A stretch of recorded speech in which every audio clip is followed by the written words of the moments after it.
Et bonjour à tous, je suis super content de vous retrouver pour cette nouvelle vidéo. On arrive au colis 11 et oui, on est à plus de la moitié, je vous l'ai dit la dernière fois. Nous sommes arrivés au numéro 41 avec les aventures de Tigrou dans la vidéo précédente. Là, je vais vous présenter les numéros 42 au numéro 47 avec une petite surprise à la fin. Alors, c'est super. Cette vidéo marque la fin des vidéos en direct de chez moi puisque c'est une super nouvelle. Bon, pour moi, hein, mais j'ai signé un CDI avec Disneyland Paris, donc je vais pouvoir vivre, travailler dans ce monde qui m'a bercé depuis petit, que j'aime, qui me passionne, dont je connais beaucoup de choses. Donc, je suis super content et dès ma prochaine vidéo, je serai en direct de Paris du coup. Donc c'est incroyable, je suis super content. Je vous garantis peut-être pas de tourner la vidéo de suite dès que j'ai le colis comme je le fais depuis le début parce que voilà, le temps que je trouve un appartement sur Paris, je serai hébergé par le parc. Donc je ne sais absolument pas si je serai en colocation ou tout seul.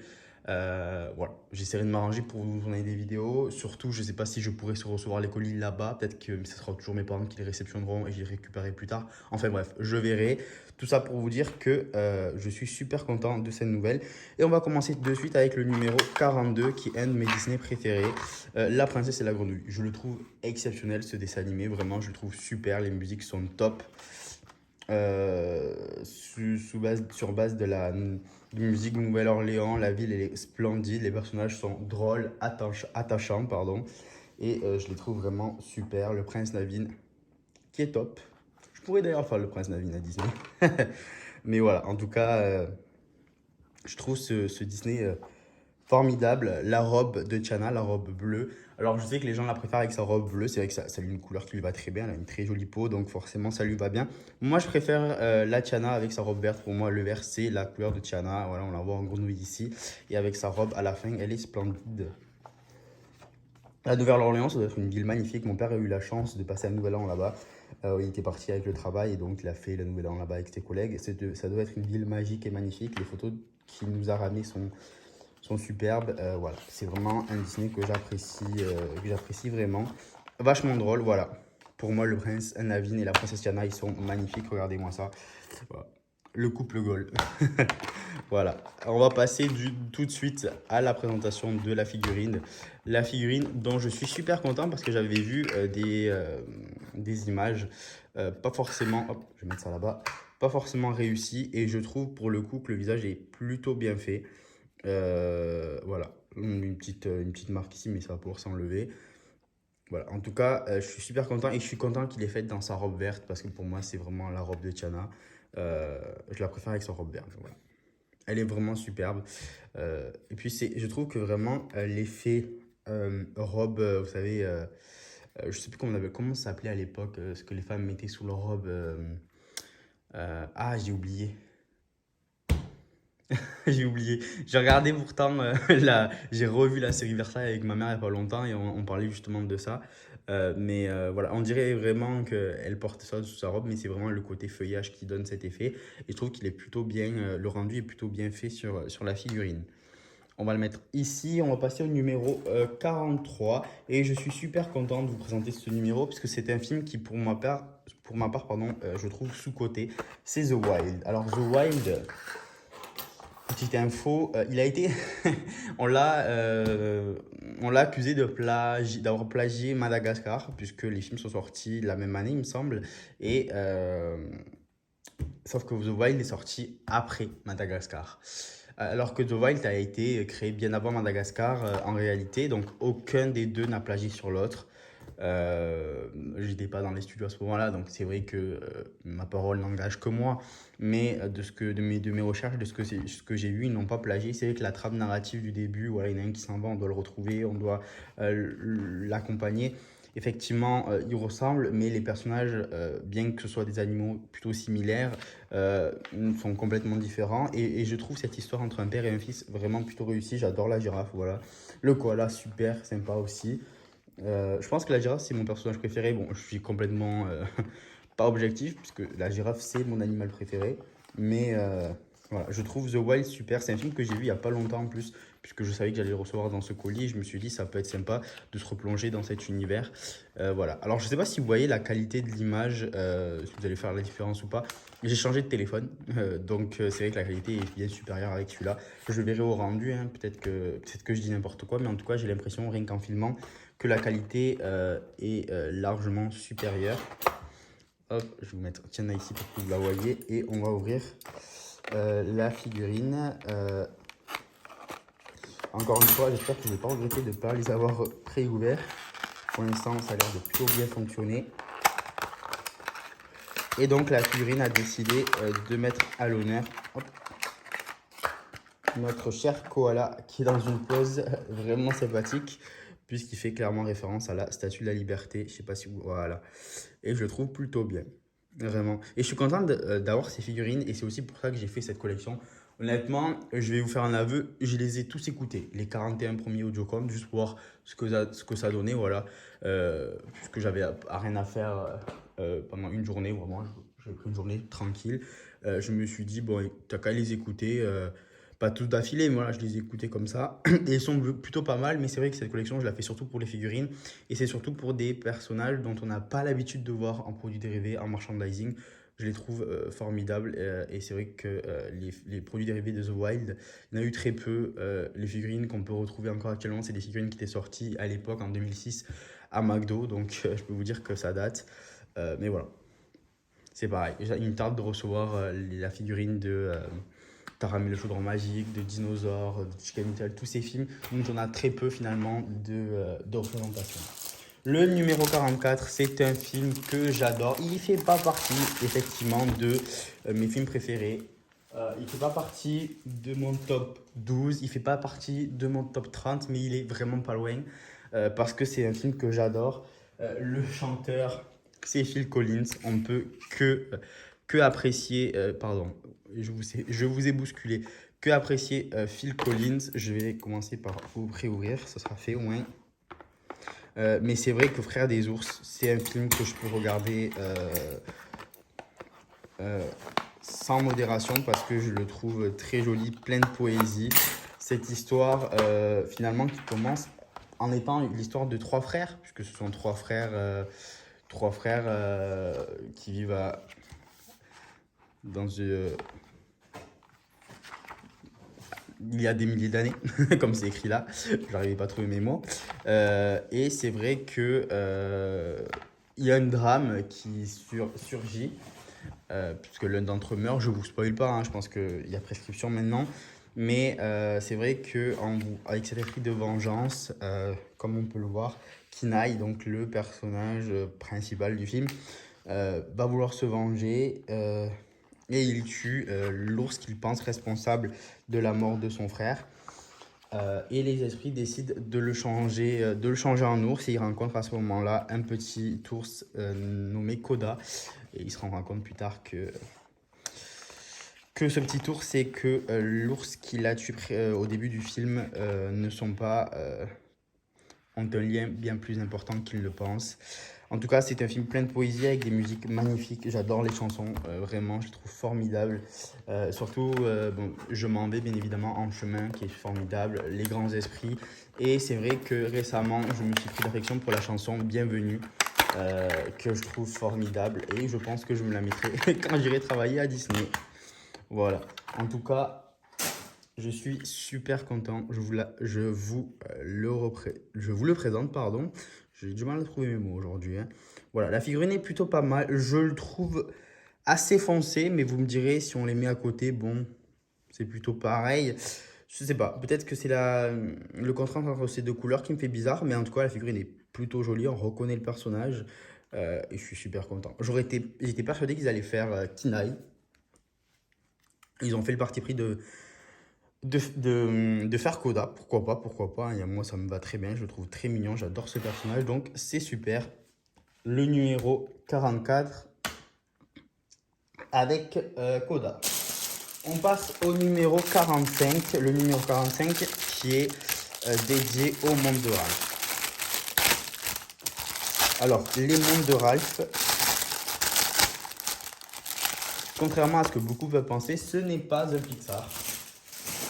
Et non, Les Mondes de Ralph n'est pas un Pixar, même si je dois reconnaître que la qualité des studios Pixar est magnifique, comme la qualité des studios Disney. Mais ce n'est pas un Pixar. Et honnêtement, si je dois choisir entre le premier et le deuxième, je pencherai plus pour le deuxième, mais je trouve que le premier vraiment a ce côté, vraiment ce côté vintage avec ses jeux vidéo, ses arcades. D'ailleurs, les arcades, euh, on n'en a plus du tout en France. Les seules arcades qu'on peut retrouver à la rigueur, c'est dans certains cinémas ou notamment dans des villes, dans des stations balnéaires, dans les rues commerçantes. Des fois, il y a des petites, il y a des petites arcades, voilà, des salles d'arcade. Je pense notamment à Argelès, là où j'allais travailler en tant qu'animateur l'été.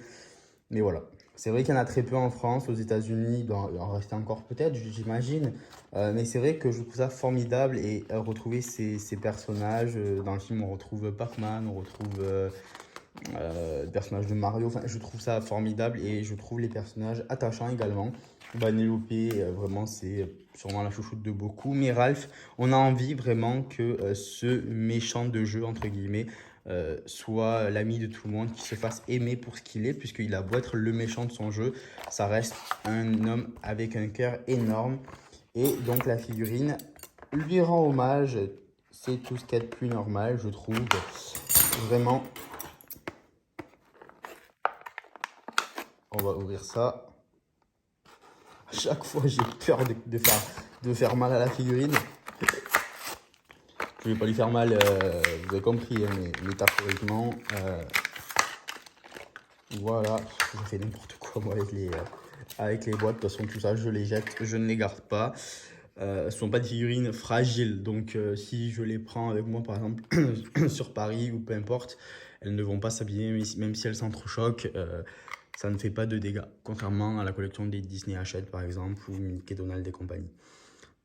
Voilà, donc Ralph, qui est vraiment sympa, on le reconnaît super bien et je suis super content. Il va avoir Ralph 2.0 également dans la collection un peu plus tard. J'imagine qu'ils vont mettre à l'honneur Vanellope, je peux me tromper, mais ça me paraît plutôt logique qu'ils mettent Vanellope à l'honneur dans le prochain. Voilà. Allez, on va passer tout de suite au numéro 46, si je dis pas de bêtises, c'est ça. 46, et là, le phénomène mondial. Bon, c'est le 2, nous sommes d'accord, je vous ai présenté il y a un moment maintenant, c'était le numéro 11 de la collection, je fais que vous faire bouger, excusez-moi. C'était la Reine des Neiges numéro 1 qui était sorti lors du numéro 11. Et il a fallu attendre le numéro 46 pour voir le deuxième volet. Le deuxième volet, je vais peut-être vous faire saigner des oreilles également, comme pour les mondes de Ralph précédemment, mais je préfère le 2 au volet numéro 1. Alors, le volet numéro 1, on va pas se mentir, c'était un film magnifique. Visuellement, La Reine des Neiges, il est très beau. On aime ou on n'aime pas.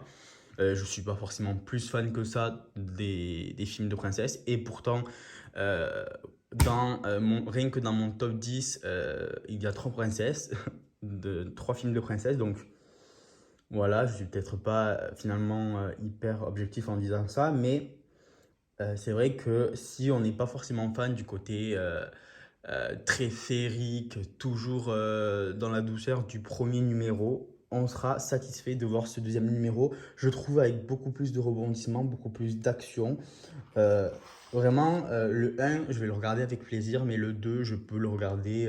Voilà, si un jour je ne fais rien, je mets La Reine des Neiges 2 et je ne vais pas réfléchir à ce que je vais le regarder jusqu'au bout ou pas. Vraiment, je le trouve formidable, La Reine des Neiges 2. Il y a eu moins de promotion sur les chansons que sur le premier, hein, Libéré, délivré. Je pense qu'elle a pris la tête à beaucoup de gens et pourtant c'est une musique magnifique, je tiens à le préciser. Je la préfère peut-être en anglais, mais je la trouve formidable cette chanson.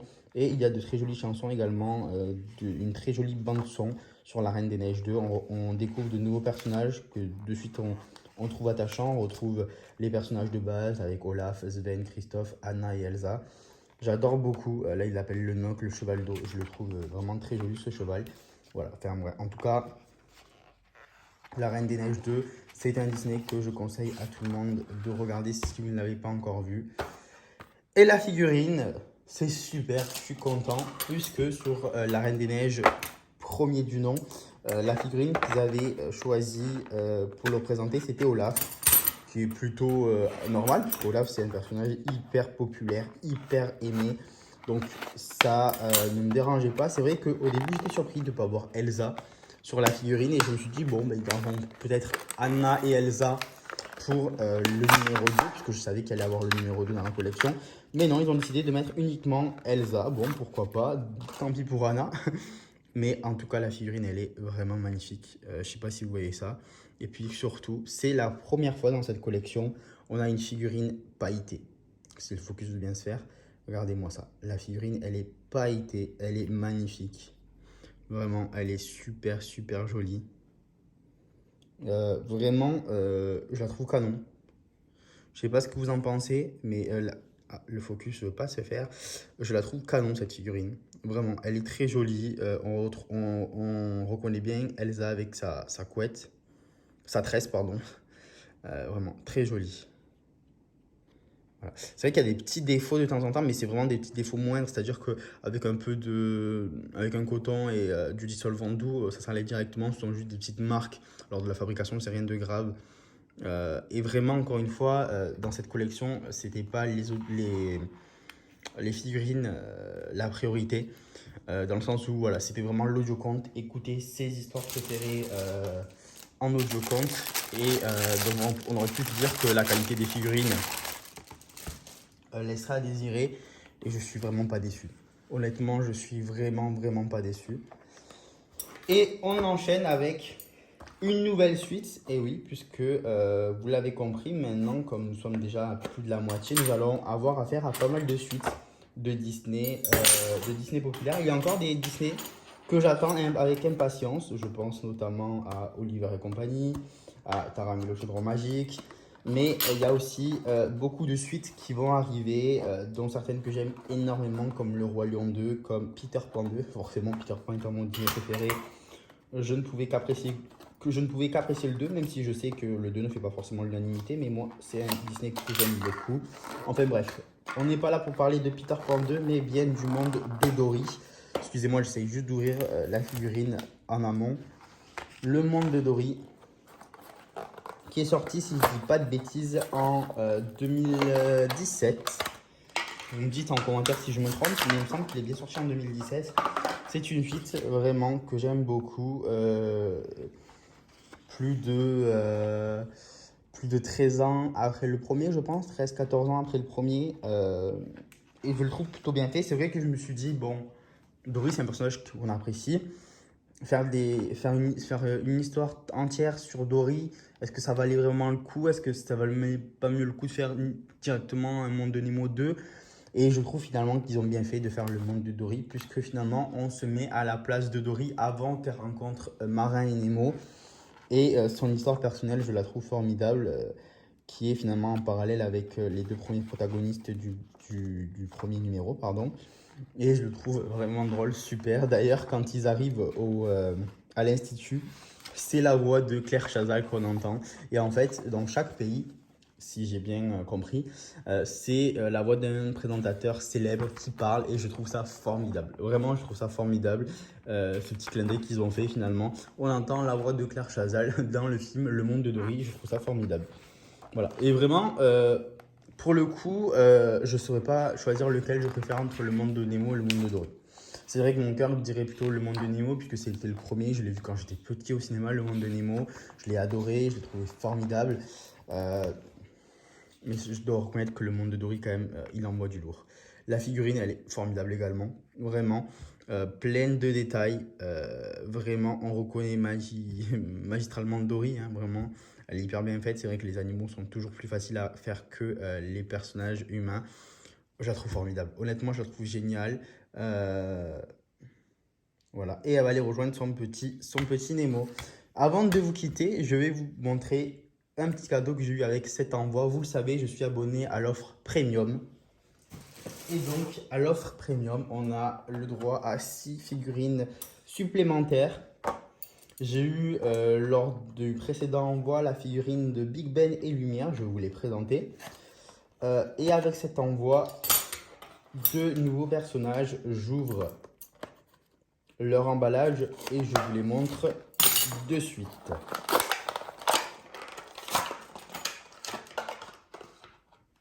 C'est un Disney qu'on a déjà eu dans la collection. C'était le numéro 7. Est-ce que ça vous dit quelque chose? C'était le numéro 7 de la collection. Il s'agit de Blanche-Neige et les 7 nains avec la figurine de Prof et Timide. Je trouve cette figurine incroyable. Elle est géniale. J'ai limite envie d'avoir tous les nains dans cette forme-là. Je la trouve superbe et comme pour comme pour Big Ben et Lumière, vous posez la figurine sur l'enceinte et c'est l'histoire du numéro, là, Blanche-Neige et 7 nains, donc numéro 7. Et si vous mettez d'abord la figurine de Blanche-Neige, vous la sortez, vous mettez celle-ci, ça reprend au moment où vous avez arrêté l'écoute. Et je trouve ce système super. C'est vrai que par exemple, il n'y a pas La Belle et la Bête 2 dans la collection. Ils auraient pu faire La Belle et la Bête 2 avec la figurine de Big Ben et Lumière. On n'a pas eu de suite de Blanche-Neige, donc c'était logique. Voilà, je trouve cette figurine superbe. Avec le prochain envoi, on n'aura pas de figurine, on aura un autre cadeau qui est très sympathique au demeurant. Ce sera avec avec l'envoi numéro, si je dis pas de bêtises, numéro 13, qu'on aura encore une nouvelle figurine en cadeau. Et l'envoi numéro 14 que j'attends avec impatience, l'envoi numéro 15 et l'envoi numéro... Non, l'envoi numéro 16, pardon, et l'envoi numéro 17. Et le dernier envoi, en tout cas, on aura une figurine incroyable et j'ai hâte de la découvrir et de vous la faire découvrir. Mais en tout cas, voilà. Donc, c'était les 7 figurines que j'ai reçues aujourd'hui. Je les trouve vraiment incroyables, ces figurines. Je suis content de faire cette collection, d'être abonné. Et donc, on se revoit d'ici un bon mois, hein, parce que si je reçois un colis tous les mois. Donc voilà, si je dois choisir peut-être ma figurine préférée, ce sera sûrement Tiana, puisque c'est un des Disney que j'affectionne le plus, mais je les aime tous. J'aime beaucoup Prof et Timide dans la scène où il chante la tyrolienne des nains. En tout cas, voilà, je vous remercie d'avoir regardé cette vidéo. Je vous souhaite à tous de passer de très bonnes fêtes. J'espère que vous avez passé un bon Noël. J'aurais dû vous le dire en début de vidéo, je vous le dis maintenant. Je vous souhaite à tous plein de belles choses pour cette nouvelle année qui s'annonce, plein de réussite, plein de bonheur. Je vous dis à plus. Ciao!